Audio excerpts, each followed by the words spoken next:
Hi friends, welcome. My name is Baron and this is my channel where I talk about book stuff. Kevin, your interruptions are getting earlier and earlier in the videos. I'm the book Baron. Welcome in. So Kevin's joining us so early today. He'll be joining us on and off here. I think right now he's trying to find his weed toy, which I had to remove because you keep batting it around when mommy's trying to film. But today I wanted to chat with you all about what I'm planning to read in April. So I feel like I've been in a really good reading groove. I've really just been finding books that are working for me, reading at a pace that I'm happy with, mood reading when I really feel like I need to. I feel like I've really found like a good balance, and I've been picking up so many books on a whim. That's all probably about to get derailed because this month is usually one of the toughest months for me work-wise. And I have a conference that will kind of derail both my personal and my work life for the latter part of April and the early part of May. So I did just want to give you all a little bit of a heads up that if I miss some uploads or I seem to be MIA at any point, know that I don't want to be, but also my life is just in chaos. And this is where I'm going to announce that I am going to start reading fortunes because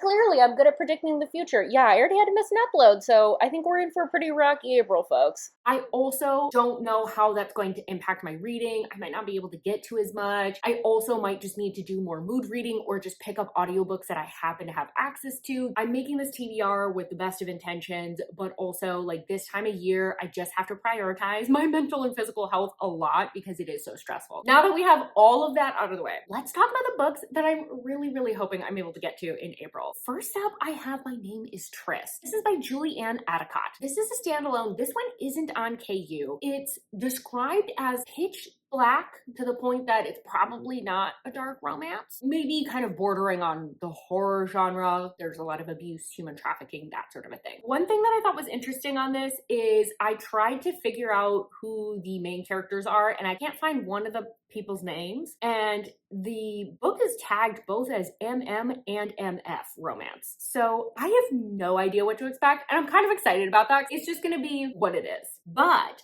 this is about Tris, and he seems to be a psychopath, sociopath, something along those lines, but it seems to be something about his environment is kind of like causing this. And in the blurb, it says that he uses people, abuses them, and then sells them off to the highest bidder. So I think that's where that human trafficking component comes in. The thing that I found so interesting, a couple of their reviews, the way they describe this is like going to hell and back, which I was like, that's very specific. I really wanted to read this because it's been almost a year since I truly read like a pitch black book. I don't know if you can see it up there. No, you can't. The last one I read was Take Me With You by Nina G. Jones. That is truly pitch black. And so I was kind of in the mood for something like that. I was like, this seems like it could kind of satisfy that itch so I don't just end up rereading it, although I might just reread it all the same because nothing hits like a Nina G. Jones book. I want something that's like deep, dark, emotional, tragic, something about that that's really gonna hit. And so that's one of the books I'm really hoping to get to this month. And I love this cover. I think it's so evocative. Like looking at that, I'm like, that's intense. Like you can just tell from this cover that it's gonna be a dark one. Next up, we have a book from my priority reads, and it's My Life in Shambles by Karina Halley. So this is a standalone. It's on KU. It's more of like an emotional contemporary from what I can tell, and it features fake dating. So it sounds like Valerie decides that she's kind of wanting to say yes to more things. She's at this kind of crossroads in her life where everything's sort of fallen apart.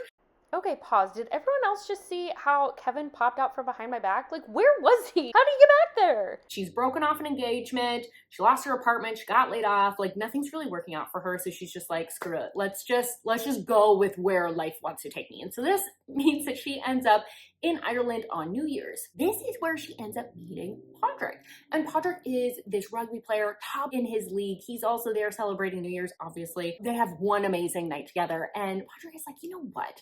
Actually, what would be so helpful is if you can come back to my small hometown and convince my father that you are my fiance. With all of these, real feelings start coming in and things get messy very quickly. So I wanted to read this because I feel like I hear a lot of good things about it in general. Obviously, I love rugby. I also really love Ireland, and I'm lucky enough to be able to travel there before. And so I just like have in my mind like what this small town looks like. And I've been meaning honestly to give Karina Halley another go. I read one other book by her and it was fine. I definitely like her writing. I just didn't really love that story in particular. So I'm like ready to give her another go. Next up, we have Blood of Desiderium, something like that, by Ali Stubbe. This is the first in the Divide series. I actually think it might just be a duet because the second book just released. It's a high fantasy, fae and dragons and some mental health themes as well. So this takes place in fairyland. So the fae have all the power, but their princess Emma is either not allowed or just doesn't have any power. I can't really tell from the blurb. She is confined by her father, so it's got like a captor-captive element, which you know I really like, and she is desperate to escape.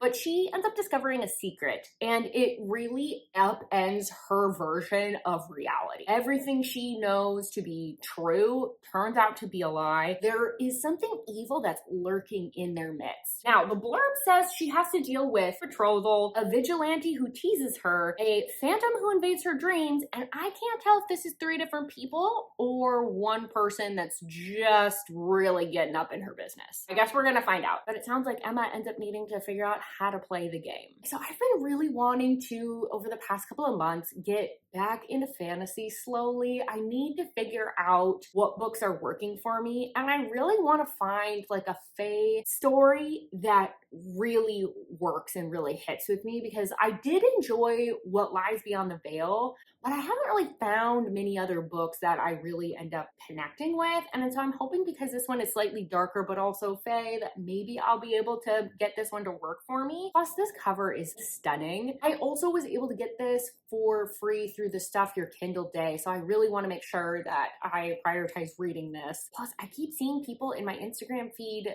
talk about this book, so it's just like there's more and more kind of compelling me to read this like over time. So I'm just like, I feel like there's a lot of good reasons to pick this one up. Next up is Ecstasy by KV Rose. It's a dark new adult, either menage, white shoes, or love triangle, unclear which, but regardless, there are 3 people that this book features: Zara, Eli, and Alex. They are all attending university together, but they're all kind of sick of their lives. It sounds like it's gonna have like a heavy theme of melancholy, of disenchantment with life. So Zara has a substance abuse problem.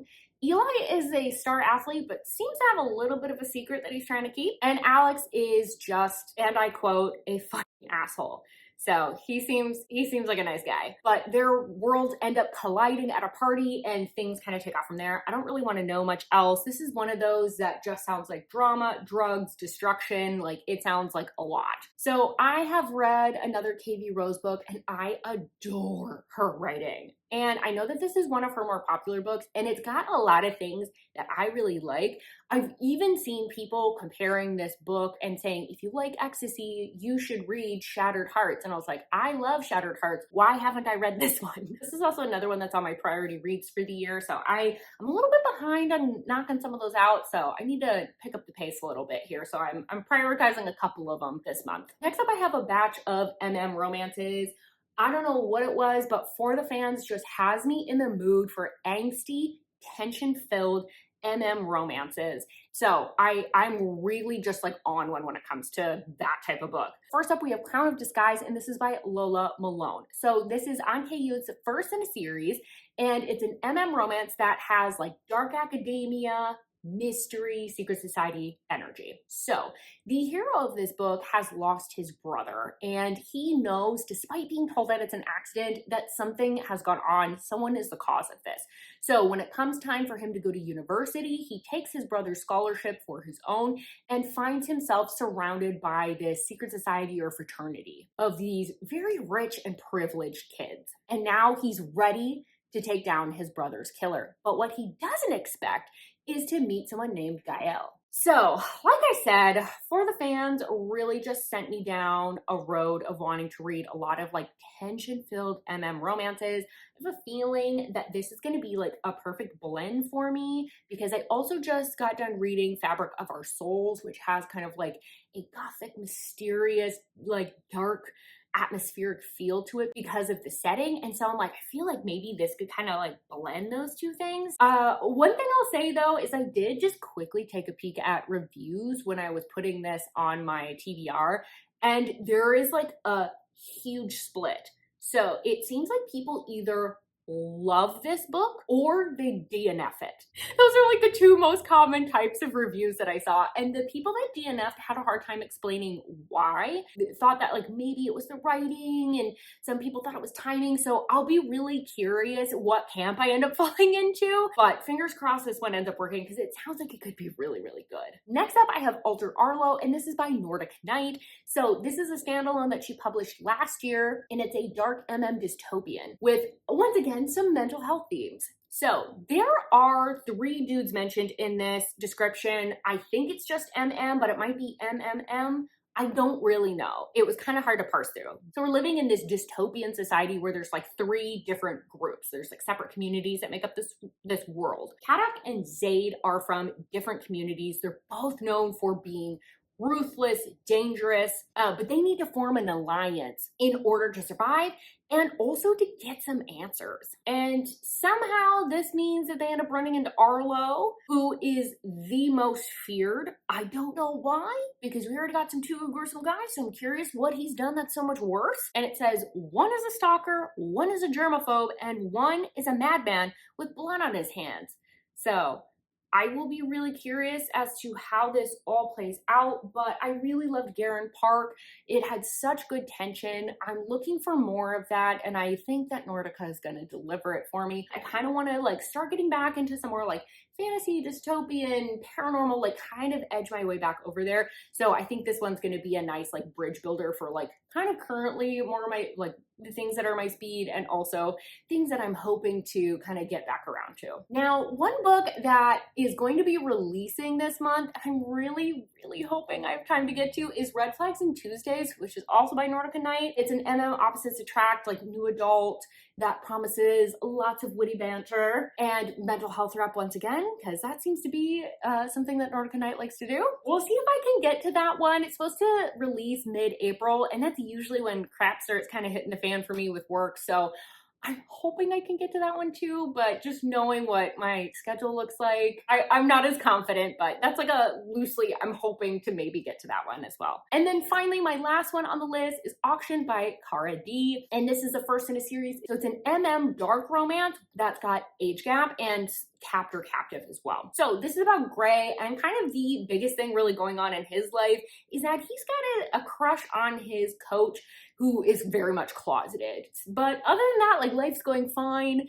He's very happy-go-lucky. He's a college student. He's playing hockey. Like he's just kind of living the life he wants to, but that's completely changed when he is trafficked. So he finds himself taken, ends up on a yacht. He's being auctioned off with other men to the highest bidder, and that's how he ends up making contact with someone named Darius. And Darius is giving some dark and dangerous types of vibes because he is a retired, sounds like government contractor slash mercenary. Why I want to read this is kind of giving me Deliver energy by Pam Godwin, but make it So I want to see what that dynamic is like, because I don't think I've ever read anything that's an trafficking book, but because I've read so many MF that I like, seems like an interesting way to kind of like change things up. And also I know that the author is going to be at a signing that I'm going to. And so I wanted to see if like her writing jives with me, because it sounds like it definitely could. So that is the last of the books. I will say at the time that I'm filming this, once again, I don't know the Tainted Love book club pick for next month. I will come back and pin a comment once I know what that book is. I'll also, as always, put it in the community tab and post it on Instagram so that you are aware of what we're up to, what we're reading, and when you can attend the live show. And if you ever have questions about it, do not hesitate to reach out to me. I'm more than happy to help you out. But with all of that, that is what I'm hoping to read in April. Like I said, it's going to be a busy month for me. I'm really hoping I can get to all these, because I read these descriptions and I'm like, oh, it sounds so good. But we'll see what life brings me. I might just have to mood read more than normal too, just because I do need to take care of myself mentally and emotionally, because that is top priority. But with all of that, thank you so much for being here. Let me know what you're planning to read in April. Is there a book that you're really hoping to get to? Was there anything from March that you think that like everyone should be putting on their TBR for this month? I would love to hear any and all the things that you have to say about books because I love chatting with you all in the comments. But don't forget to like this video if you liked it, subscribe if you want more content from me, and I really hope that I see you on my next video. Bye-bye!